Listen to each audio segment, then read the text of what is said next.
Imagine you're wandering through an ancient desert, the sun-beating town, and suddenly you stumble upon a shimmering tent. That's not just any shelter.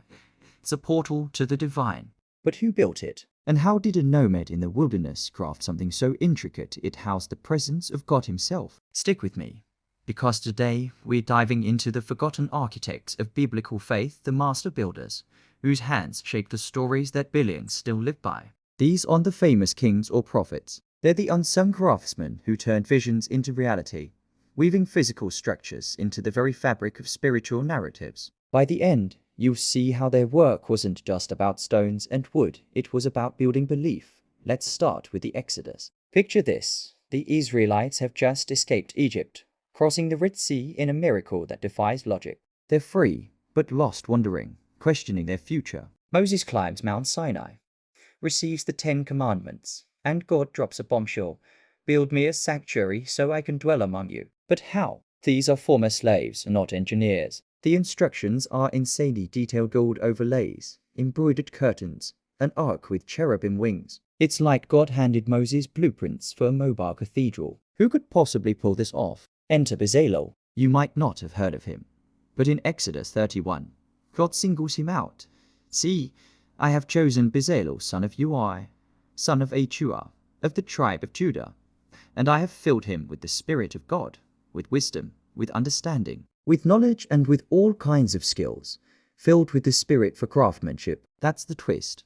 Bezalel wasn't a prophet preaching sermons. He was an artisan, a master builder endowed divinely to work gold, silver, bronze, stones, and wood. Jewish tradition even says he was just 13 years old, yet he grasped cosmic secrets, combining letters that echoed creation itself. Assisted by a Holiab from the tribe of Dan, Bezalel led a team to construct the Tabernacle, a portable tent that became the heart of Israelite worship. Think about the tension here. The people had just worshipped a golden calf, doubting God. Now, Bezalel builds a space where forgiveness and presence meet. The ark he crafted held the commandments, symbolizing God's covenant. When the tabernacle was finished in Exodus 40, a cloud of glory descended, so thick the priests couldn't enter. Imagine the emotion, the awe, the relief. This wasn't just architecture. It was a narrative anchor, proving God travels with his people. Bezalel's work delayed doubt, building faith one precise measurement at a time. And get this,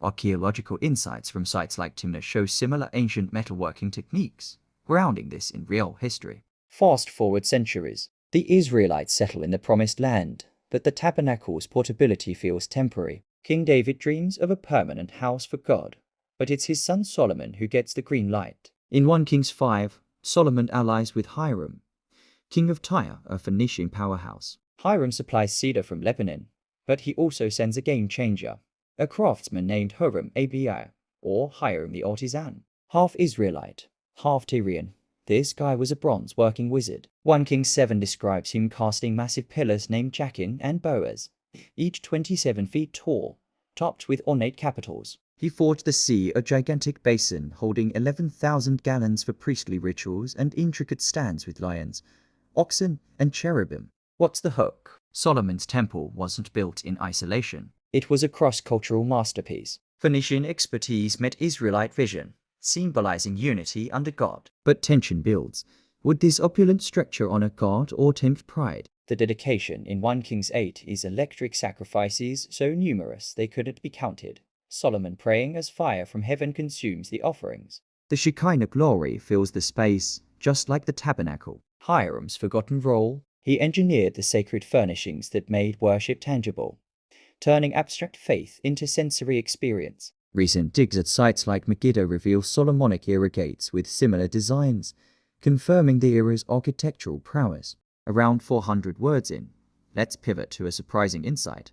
These builders weren't just constructing buildings, they were scripting redemption arcs. Fast forward to exile. Babylon destroys the temple in 586 BC, shattering the narrative. Faith hangs by a thread. Enter Zerubbabel, a descendant of David, leading the written knees in Ezra 3. He's the forgotten prince who rebuilds the Second Temple amid opposition. Haggai urges him, the glory of this present house will be greater than the former. Its emotional tears mix with shouts as the foundation is laid. Zerubbabel's team uses Persian funds, but the real magic is persistence. Archaeological finds like the Cyrus Cylinder verify the decree, allowing reconstruction, proving historical accuracy.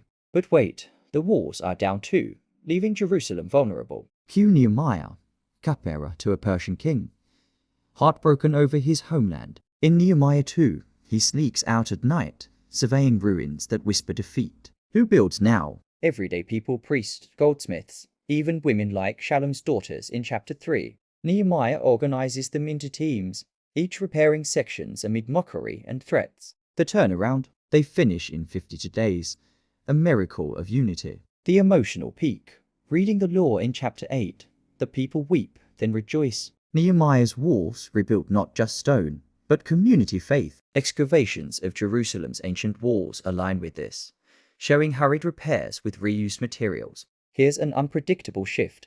What if the ultimate master builder is Jesus? In Mark 6-3, he's called a tekton, not just carpenter, but stonemason architect. He speaks of building on rock, not sand, in Matthew 7, as the rejected cornerstone in Psalm 118, quoted in Acts 4:11. Jesus rebuilds the temple of faith in 3 days his resurrection. This 2 eyes back, Bezalel's spirit-filled work foreshadows the Holy Spirit empowering believers as living stones in 1 Peter 2-5. Forgotten, hardly Jesus elevates craftsmanship to eternal narrative. These architects Bezalel, Hiram, Zerubbabel, Nehemiah wove physicality into faith stories. Their delays in revelation, like waiting for glory to descend, mirror our lives, building belief amid uncertainty. Real-world digs, from tabernacle replicas to temple artifacts, affirm this. In a world of digital distractions, their legacy urges us. What are you building? A fleeting sandcastle or a sanctuary for the divine? Thanks for sticking through. Let's chat in the comments about your favorite biblical builder.